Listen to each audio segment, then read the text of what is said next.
We work in the dark to serve the light. We are assassins.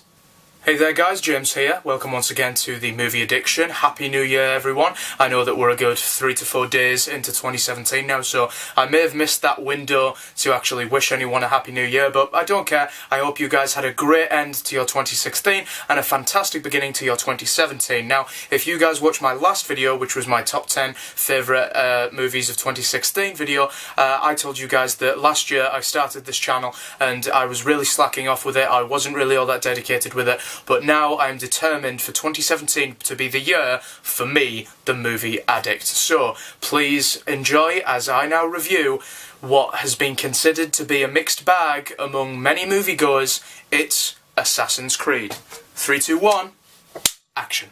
Assassin's Creed stars Michael Fassbender as Callum Lynch, who is a criminal being sentenced to death through lethal injection. And to the rest of the world, he is dead and no longer exists, but is in actual fact being taken in by Abstergo Industries, run by Dr. Alan Riken and his daughter Sophia Riken, played by Jeremy Irons and Marion Cotillard. And they are after Callum for his lineage. He has an ancestor who dates all the way back to the Spanish Inquisition, and using the machine, the Animus, they can go back in time pretty much using his genetics, and Callum can pretty much act out whatever his ancestor Aguilar is doing, so that they can pinpoint exactly where this artifact called the Apple of Eden is, which they can use to sort of control everyone in the world. It's sort of like a really hollow plot, really, but to be honest, guys, I really enjoyed this film.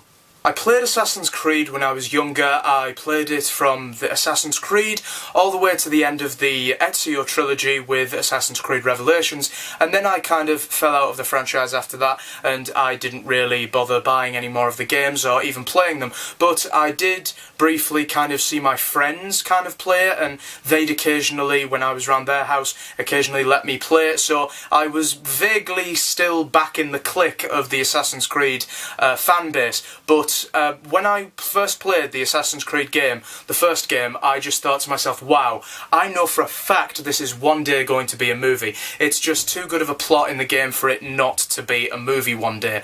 And lo and behold, it has been. And it has been harrowed with really bad reviews. And personally, I was pleasantly surprised by this film, because I think, well, putting it this way, I think it's the best video game movie that we've had ever. And I know that that isn't saying much given our track record of video game movies where they are infamously awful.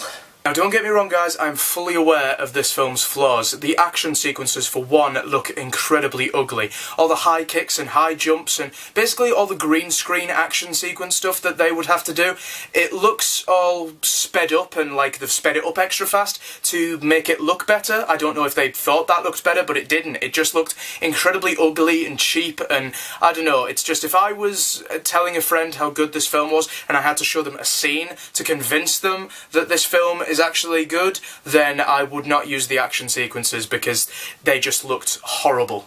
In terms of performances, this is definitely not Michael Fassbender's best work, this is definitely not Marion Cotillard's best work, and this is definitely not Jeremy Irons' best work, because the dialogue, they say things without actually sound like they're saying anything at all. I don't know what it is. If you guys have a word for this, then maybe that would be very helpful, but I don't know, it's just they sound like they can't give a serious answer to anything. Everything's just got to sound all mystical and philosophical and everything, and so that impacts what they're doing. You can't follow what they're saying or what they're doing, so that impacts the whole plot.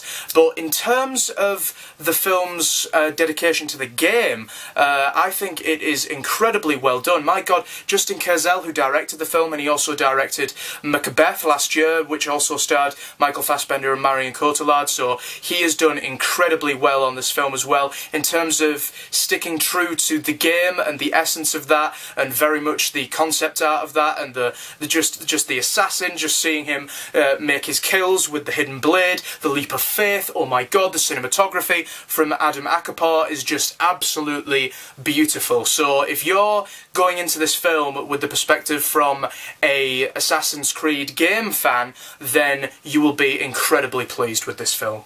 A lot of people I know have had problems with the Animus and how that is in the film, and that it's different from the games, and that Callum Lynch, instead of him just laying there and just going into the Animus that way consciously, Callum Lynch in this film is actually as well as consciously, he is there physically.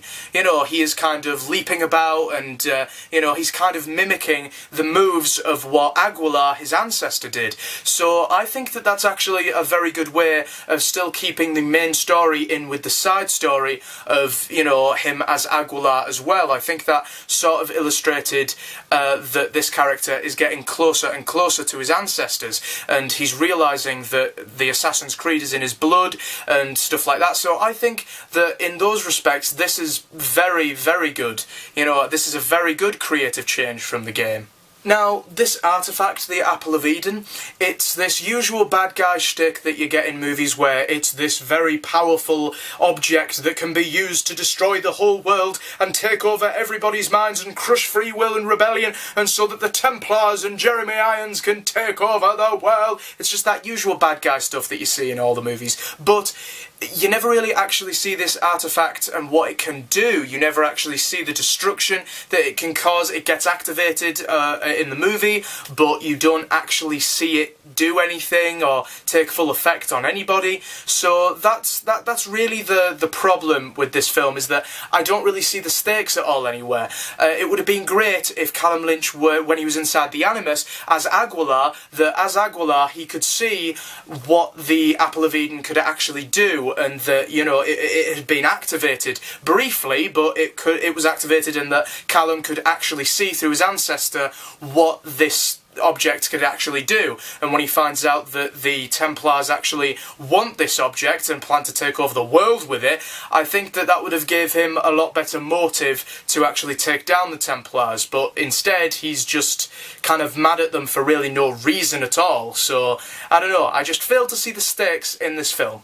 Finally, as I said, this film has a lot of narrative flaws, but if you go into this film as a fan of the actual game, you will see that it looks and feels fantastic. Honestly, you see the hidden blade kills, the hood, the leap of faith, all these beautiful wide shots of all these cities. Honestly, Justin Kurzel, Adam Akapor and Michael Fassbender have done an absolutely grand and beautiful job at making this film look great, but in terms of the script, it is very much hollow and very hard to follow in places. The pacing's a bit clunky, but as I said, if you go into this film as simply an action flick, then you will certainly have a great time with this film. I know, I always do say to myself that I want a film to be narratively good with interesting characters rather than look great, but, you know, I couldn't really bring myself to fully hate this movie, but it is, I think, the best video game movie that we've had, and so, you know, I think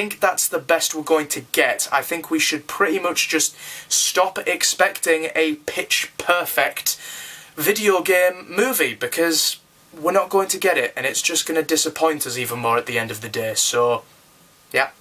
So then guys, I hope you enjoyed my review of Assassin's Creed. Please comment in the section below what you guys thought about the movie, whether you loved it, whether you hated it, whether you thought it was just okay. I want to hear about it. And I also will see you guys next time for my review of J.A. Bayona's new film, A Monster Calls. So please do look forward to that. And please subscribe and become a movie addict just like me.